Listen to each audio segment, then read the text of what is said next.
So we are going to be doing a Let's Play of Solar Winds Galaxy. Now, Yay! well, actually we're going to be doing a Let's Play of the entire Solar Winds series. But you see, Solar Winds The Escape is a really good, freely distributed shareware title. And so, the way it works is that on shareware games and such, you get like episode 1 for free, and then you have to pay for episodes 2 through however many you get. You know, the old classic Doom was that way, where you got episode 1, and then if you wanted 2 and 3, you had to pay. But yeah, so with Solar Winds The Escape is the shareware, the free shareware. And then Solar Winds Galaxy is the paid-for product, which, as you can see, I found at a garage sale, so I have an official copy of. So, let's get into this. This is a game that I originally played as a little kid. I enjoyed the heck out of it. But, well, the thing is, I never got to beat it until now.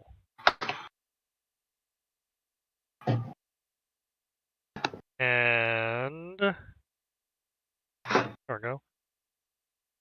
Hoping everything was going to load in, so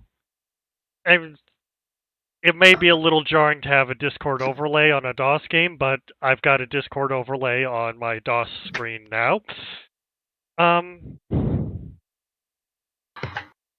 But yeah, so I'm actually using DOSBox, really great DOS emulator. So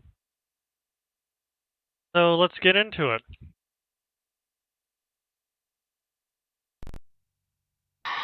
So yeah, Epic Mega Games. That's an old version of the logo. Oh yeah, it is. I once really enjoyed Epic. I still think their Epic Store is a mistake, but we'll see where it goes from here. But yeah, so Solar Winds The Escape. Let's see, I don't need the mouse. The music's on, the sound effects are on. And yeah, you can actually hit C on this screen to configure it, or enter to jump right in. In a galaxy millions of light years from Earth's own Milky Way, there exists a solar system inhabited by humans. These humans are very distant relatives as those from Earth, but neither know of the distant connection between them. In fact, neither know of the other's existence. This will soon change. One man, Jake Stone, will soon discover the horrible truth of the distant and long-forgotten past of his people. Incoming message. I love like the old narration and such. Stone here, go ahead. Greetings, you are Jake Stone, the bounty hunter? That depends on who you are and what you want. Who I am is not important right now. If you are who I think you are, I have a job proposal for you. I will not speak of the details over a long-range communication channel.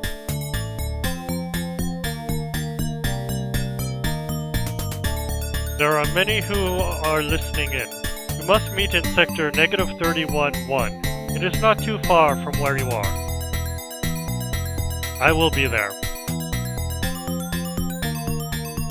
So, narration's great, the dialogue is okay. Anyhow, so here's our ship. We can float around. See. Oh, hello. We have a friend who's trying to talk to us. Ha! The rumors are to be believed. The ugliness of you puny humans are more than repulsive. I needed to see this for myself before leaving the system. What your race looks like. Now I know. You are disgusting. And who are you?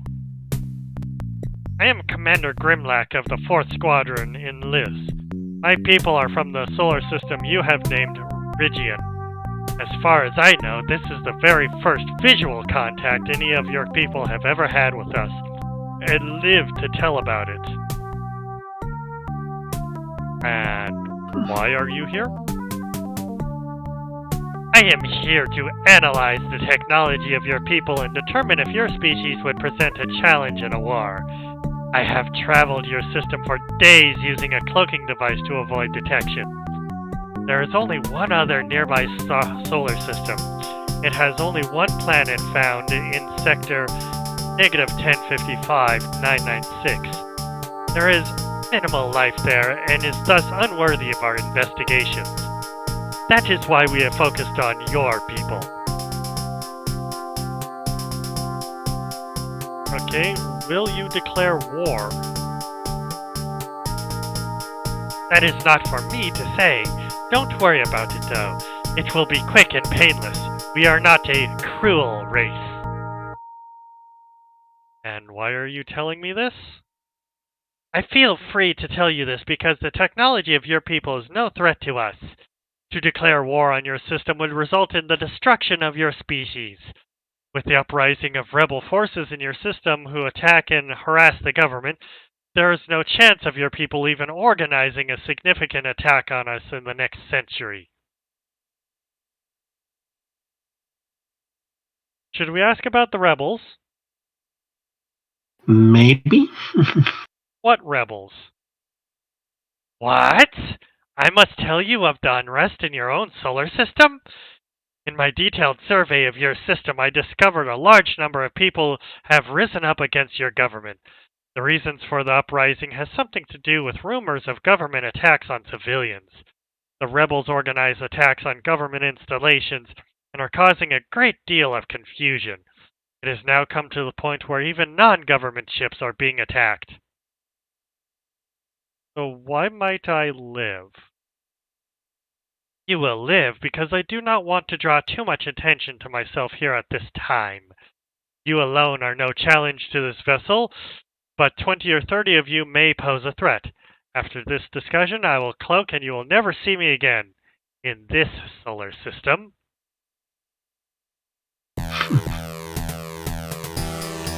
So that was ominous. Anyhow, so before we got interrupted by our surprise guest, here's our ship. In the upper right, you can see that we've got a radar. Got like full 360 degrees of movement here, or at least pretty nearly. Just to the left of our, what's it called? Just to the left of our radar, we do have this throttle gauge, which goes up and down, and so you can actually go full reverse if you want. I've never found it all that useful.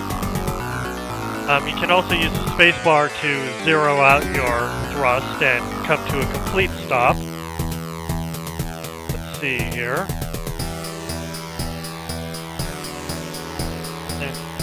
I'm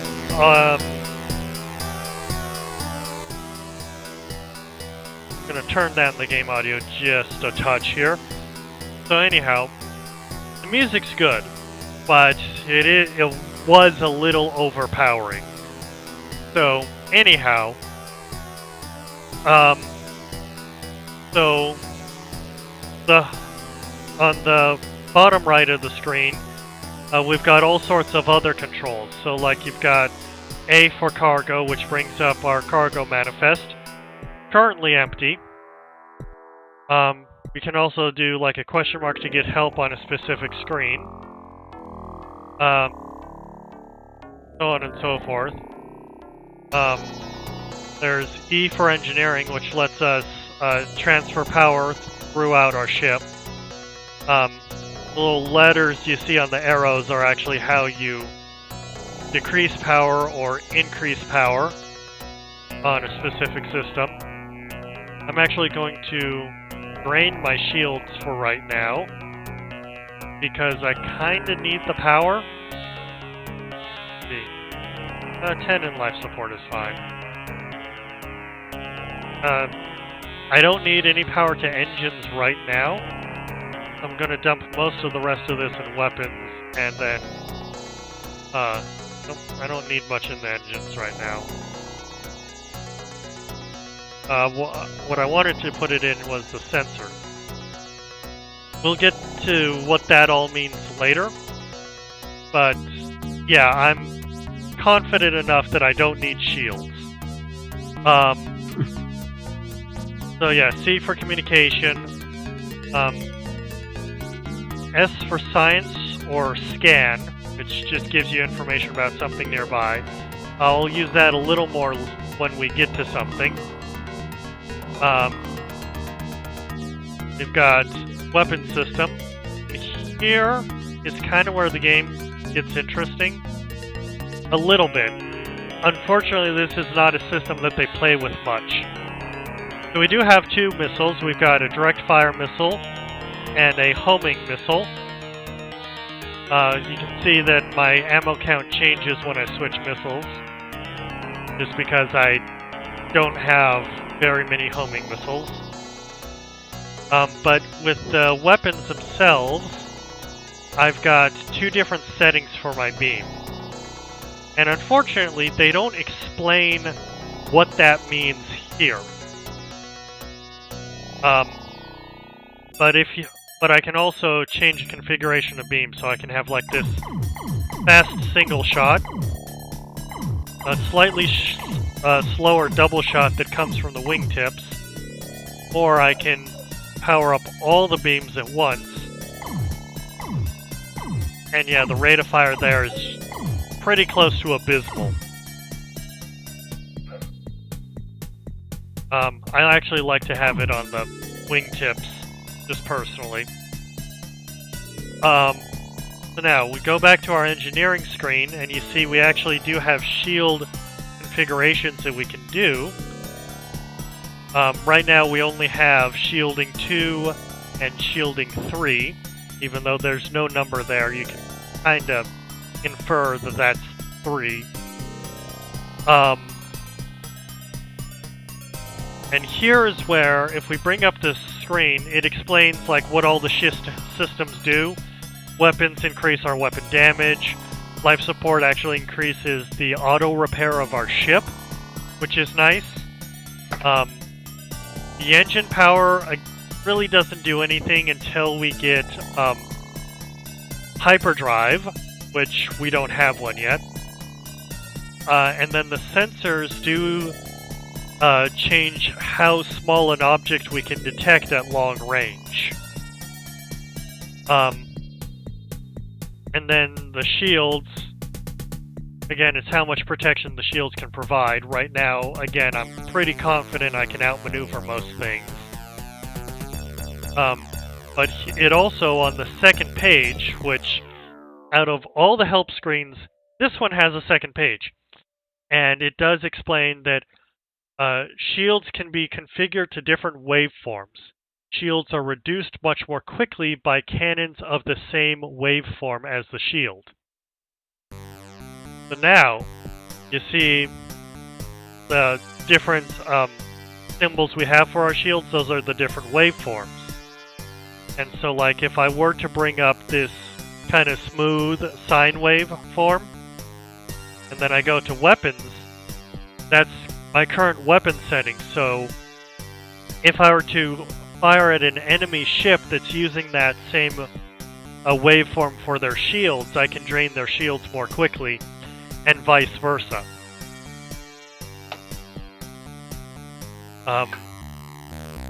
There's Very also tactical. Yeah. The other thing that's supposed to add to the tactical considerations of this game. So I'm just going to put the shields on at a low setting so you can kind of see them activate. But if I were to get hit, not only would I lose power in those shields, that is a permanent power drain. So you see where it says I've got 65 watts across my entire reactor? That number would actually go down. And so as I said, I lose that power permanently, and there are very few ways to actually build that power back up. That's the other reason that I want to fly without shields for right now. I'm confident in my ability to dodge or at least avoid most damage, and I don't want to sacrifice the power that might be lost if somebody hit me with my shields up. The green dot in the middle of the ship is actually an indication of health, and it gets darker as you get damaged. So we're going to Sector 31-1, and you can see that reflected on our radar here. And here's the person that was talking to us earlier. Greetings, Bounty Hunter. I have heard so much about you, and that is the reason I wish to speak with you today. I have a small job which requires a man such as you. Are you interested? A man such as me. What do you expect me to do? You know what I mean, a man of strength and skill. Someone who is not too squeamish about using a little force in certain circumstances, if you know what I mean. Alright. Why me? I have heard you are the best. I need the best for this job. I can afford no mistakes in this mission, and I expect no mistakes from you. Alright, I'm interested. What have you got? Excellent. The job consists of collecting an escaped criminal. This man is extremely dangerous and will stop at nothing to escape the law. You will find him near Sector -6, -7. You will be paid when the fugitive is returned to me, or I have proof that he has been destroyed. Your payment will be an E-band converter, which directs the energy of E-particles into your ship's reactor core. One of the largest sources of E-particles is a reactor explosion.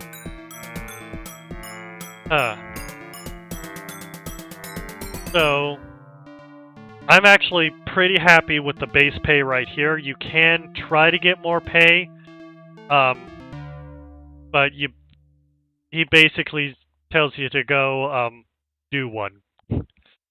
So, we'll just accept the mission for right now. I am pleased to hear that. I will expect to see you soon. So, we zoom out.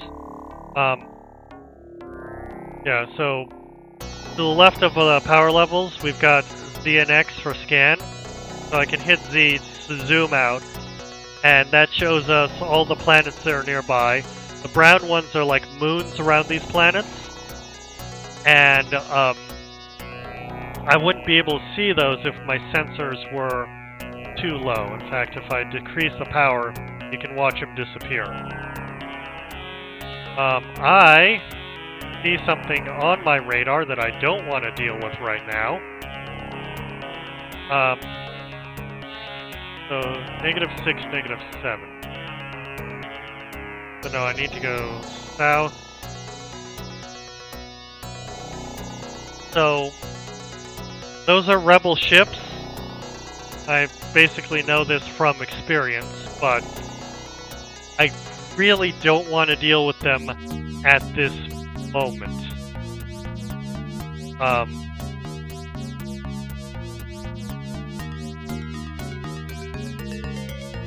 So, part of that is just because I want the E-band converter first. So we'll come back to them. Okay. So I believe this is the person that we're looking for.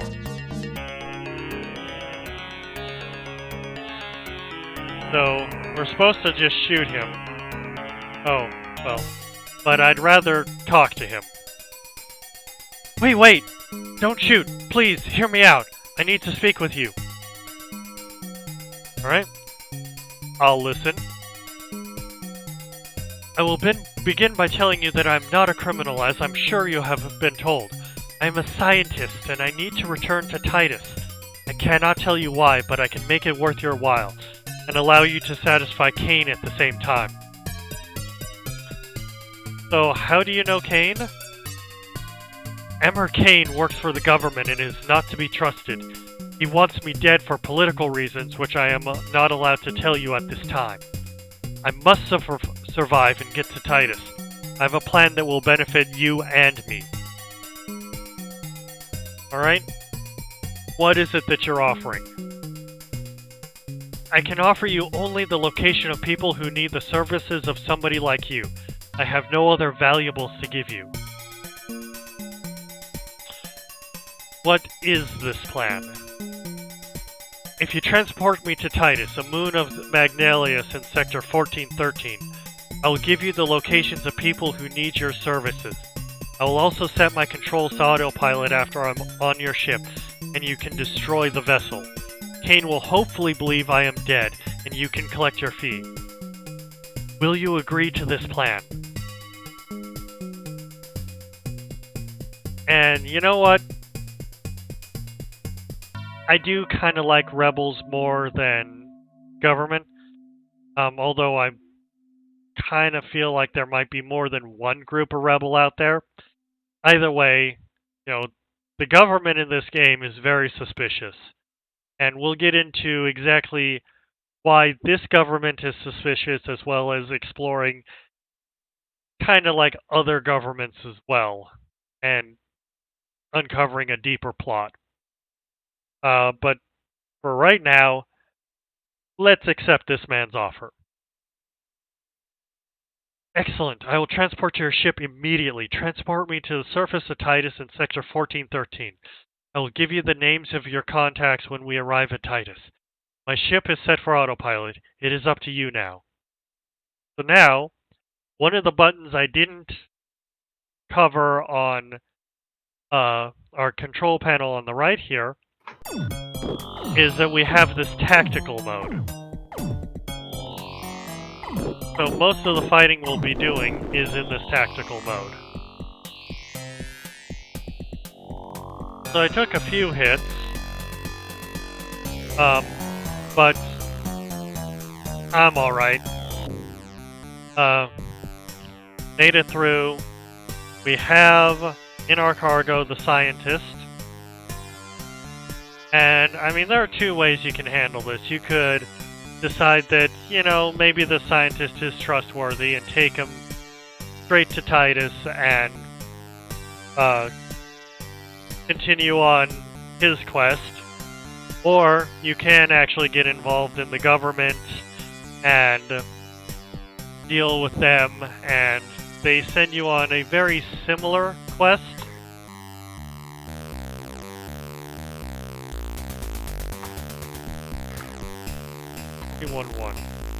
Alright, I'm way too far south. Anyhow, so you could even transport this guy to Kane's ship, or you can just tell Kane, hey, your target is deceased. Greetings once again. Is the deed done? Yes, I destroyed the ship. Yes, I detected the destruction of his ship. I am pleased. I give you the E-band converter as payment. I hope to do business with you again in the future. Goodbye, bounty hunter. And so now, in our cargo, we have the E-band converter. So, Kane briefly explained what it does, but he didn't necessarily do the best job in the world, at least as far as I'm concerned. Actually, what say we use Kane as target practice?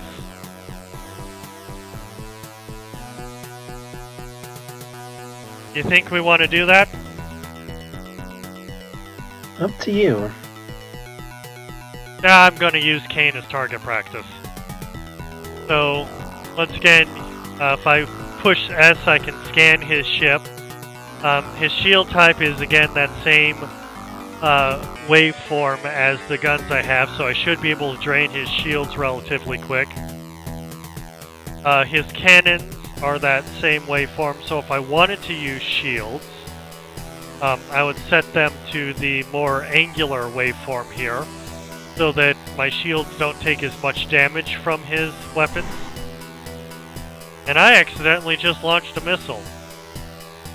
Honestly, no big loss, since A, that was one of the dumbfire missiles, and B, I don't generally use missiles when I'm playing this game anyway. Anyhow, so you see we've got 65 energy in our reactor right now. And now, after Kane blows up, we have 77.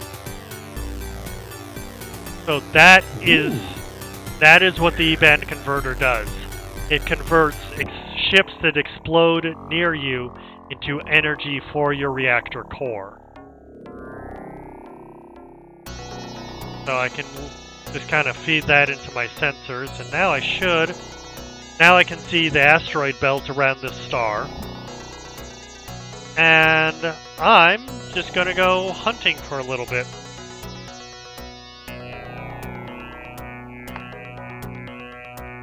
Although, well, yeah, we'll do at least a little hunting for right now. Here we've got a ship that has the angular shield type and angular cannon type. And unfortunately, I don't have the cannons to penetrate their shields as easily. But I'm not going to worry about it too much. Just going to do my best to light that shit up, and then see if I can outmaneuver this ship. The AI is actually really simple and dumb in this game, which is kind of why I'm confident in my ability to outmaneuver it.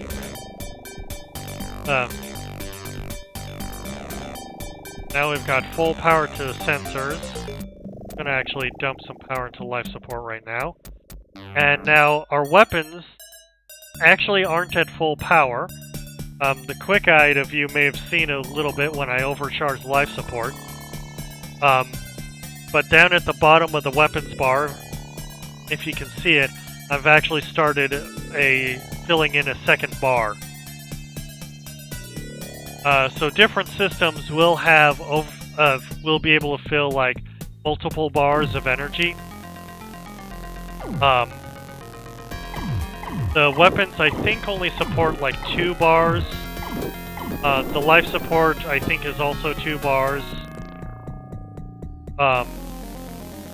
The sensor actually only supports that single bar, but with that single bar, I can now actually see all the ships in the system. All those red dots are other ships. The shields, I think, support 3 bars. And the engines, which I skipped over, because the engine supports something on the order of like 10 bars of energy. Good grief. We'll get into why that is when we actually get a hyperdrive.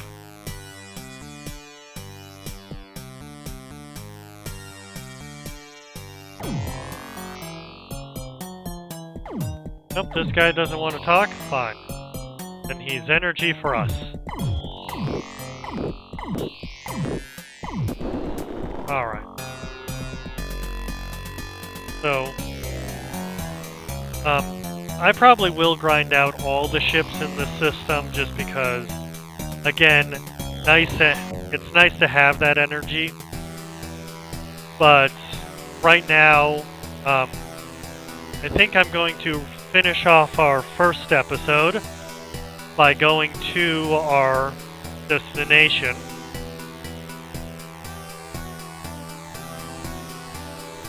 And dropping off our scientist.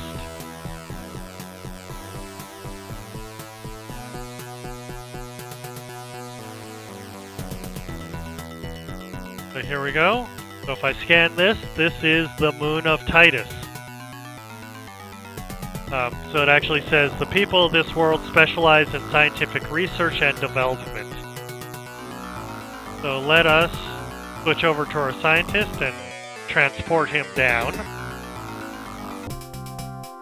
Thank you, friend. You have shown yourself to be a man of your word, and I will keep mine.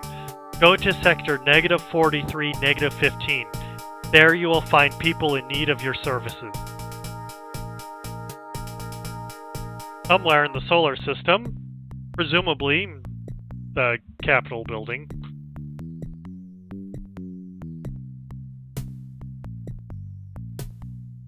Someone is starting to interfere with our activities. Make sure that this problem is taken care of soon. That is all. You may leave. So yeah, there's definitely a shadowy organization somewhere out there. But with that, I think we'll cut the episode here. And next time we'll go and see about the information that our scientist friend gave us.